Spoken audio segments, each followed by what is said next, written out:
So there's this quote that gets thrown around a lot, attributed to Charlemagne.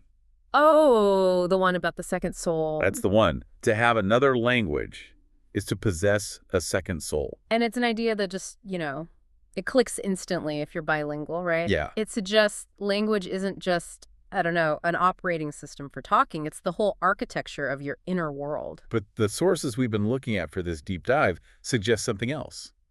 They suggest Charlemagne didn't really account for what happens when those two souls start fighting with each other. That internal conflict. Exactly. That tension is the linguistic border we're diving into today. For so many people, language is split. It's completely functional. On one side, you have English. The language of the outside world. Yeah, it's sharp, it's precise, it's for your career, for your taxes, your job interviews. It's the language of ambition. And then on the other side, there's the language of home, what we're calling the kitchen tongue. I like that, the kitchen tongue. It's sensory.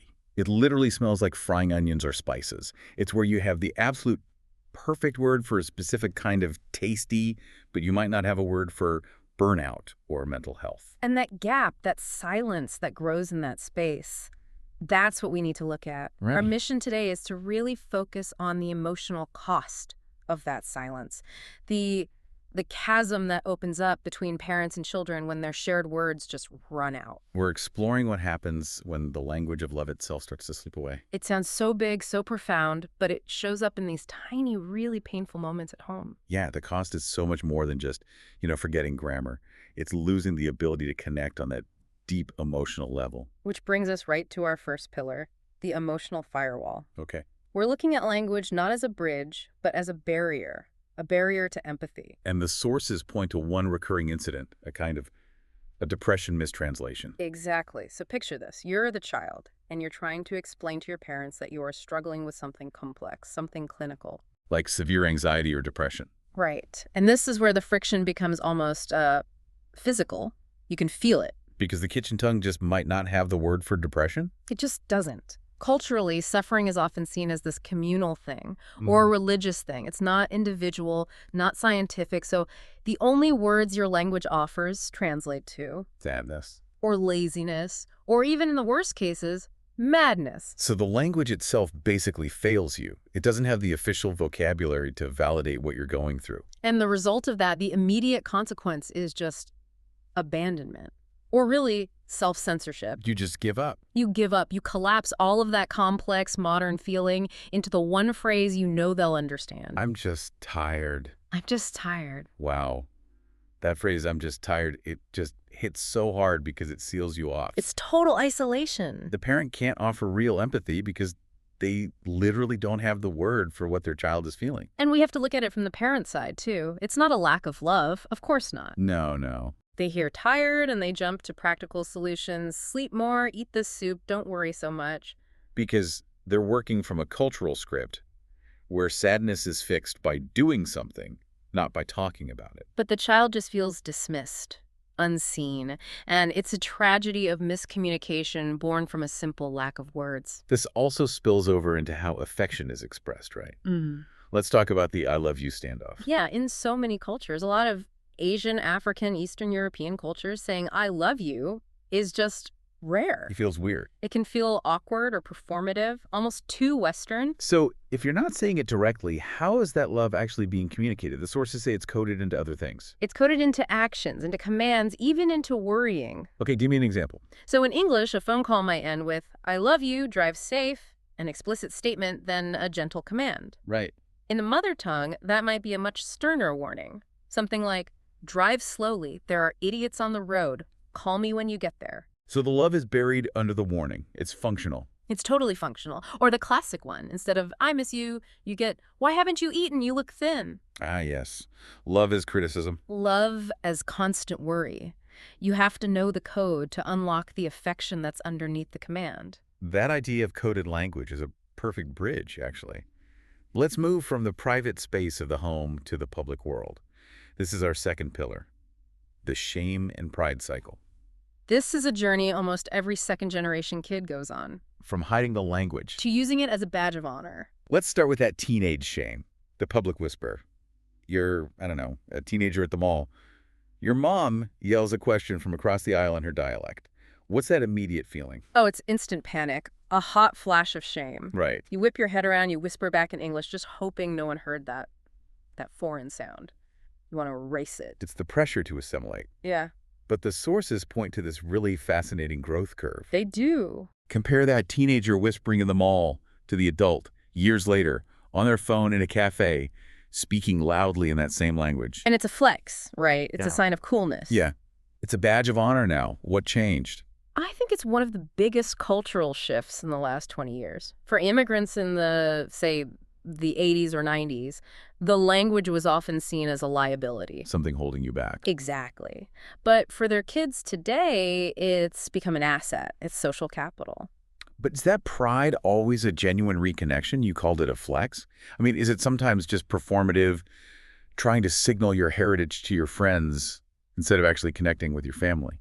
That's a great question, and the tension is definitely there. There's a big difference between speaking the language to your parents and speaking it at your friends. Hmm. But I think the core reason for the shift is that multiculturalism itself has become something valuable, which changes the status of the language entirely. And tied right into that is code switching. Developing a professional voice for English and a completely different home voice. The physical details here are so telling. You can literally hear the change. The pitch shift. The pitch shift, yeah. When speaking English professionally, the voice often gets deeper, slower. It signals authority. And then at home. With family, in the mother tongue, the pitch often goes higher, faster. It can be a signal of respect or just, familial comfort. So what does that mean for your identity? If you spend 40 hours a week as this deep-voiced, authoritative professional, is the English version of you a fake person? It's tempting to say it's fake, but the sources argue it's more like a prism. A prism. Yeah, you're just showing different facets of yourself in different lights. But there's a real friction there we have to address. Which is? If you spend 90% of your time polishing that professional English-speaking facet, doesn't that inherently dull the home facet? It has to. You become an expert in the language of spreadsheets and emails. And you lose the poetry of the kitchen tongue, the language you need for real intimacy. That's the internal cost. The language that gets you paid is often the one that cuts you off from your own past. Let's turn to the power that remains in that home language. This is Pillar C, the secret garden. This is about the untranslatable, authentic, emotional weight that the native tongue carries. And the clearest example is the untranslatable insult. We've all felt this. You get cut off in traffic. Yeah. You yell a curse word in English. It feels okay, but it doesn't really get the frustration out. Right. It feels a little weak, but Yeah. then you reach back into that deep native linguistic pocket and pull out a really specific, potent curse word. And it's just so satisfying. It's cathartic. Why? Why does it feel so much more real? There's a crucial neuroscientific reason for this. It's about how your brain is wired. Okay. Your native language is tied directly to the amygdala, The emotion center. the fast, primitive fight-or-flight part of your brain. So when you curse in your mother tongue, you're hitting that emotional core directly. It's raw. Exactly, unfiltered.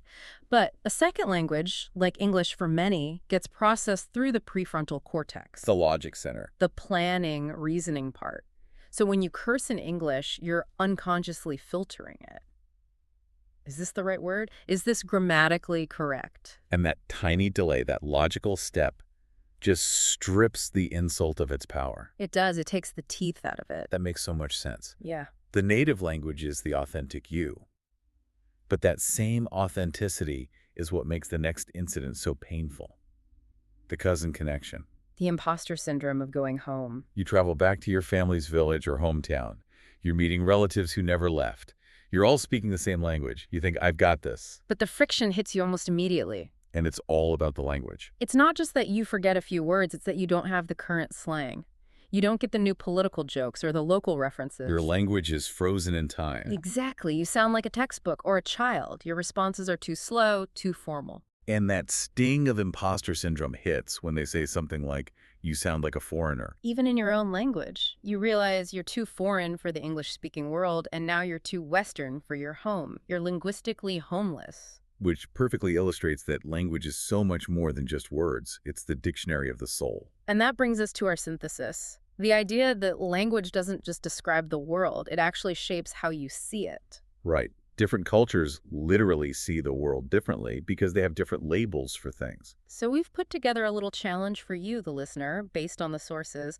Let's really feel the limits of English by trying to find a single perfect word for these three categories. Okay, first up, a word for a taste. English is good with taste, but it often lacks words for complex food textures and flavors. Think of umami. We had to borrow that from Japanese to describe that savory, meaty deliciousness. We just didn't have a word for it. Or the word chapata from India.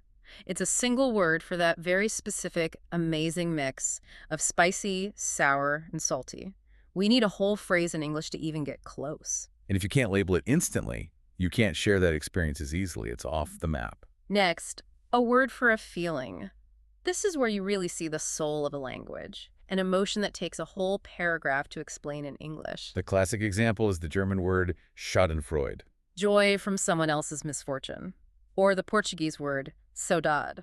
Which is so beautiful. It is. It describes this deep, melancholic longing for something or someone that's gone, but with the knowledge that it might never come back. It's nostalgia mixed with deep sadness. English has longing or melancholy, but not that specific flavor of it. And because Portuguese has the word, it validates that feeling. It makes it a common, nameable part of the culture. Okay, finally, a word for a sound, a specific onomatopoeia.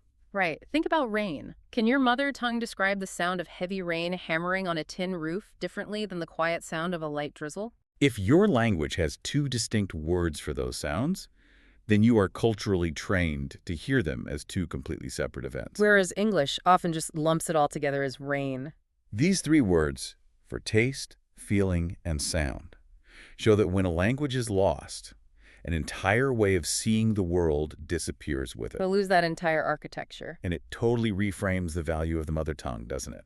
We're often told that teaching our kids the heritage language is like giving them a skill. Like teaching them to code or to do math. But after everything we've talked about, the emotional firewall, the shame cycle, the deep, unfiltered power of it, it's so clear that language is not just a skill. No. Language is a map. It's a map. Every single word in a dialect is a coordinate. It points to a specific memory, a specific recipe, a specific way of laughing that is unique to your family's history. And so the consequence of letting that silence grow, of letting the language drift away, It's devastating. when we let the language die, we're not just losing grammar rules. We are burning the map. The map that leads us back to ourselves. So as you finish listening, we want you to take that map metaphor seriously. This week, call a parent or a grandparent. But don't just ask them how they are. Ask them to teach you a word you've forgotten, or a word that English just doesn't have. Try to chart one new coordinate on your own personal map. Before that part of the world is lost forever.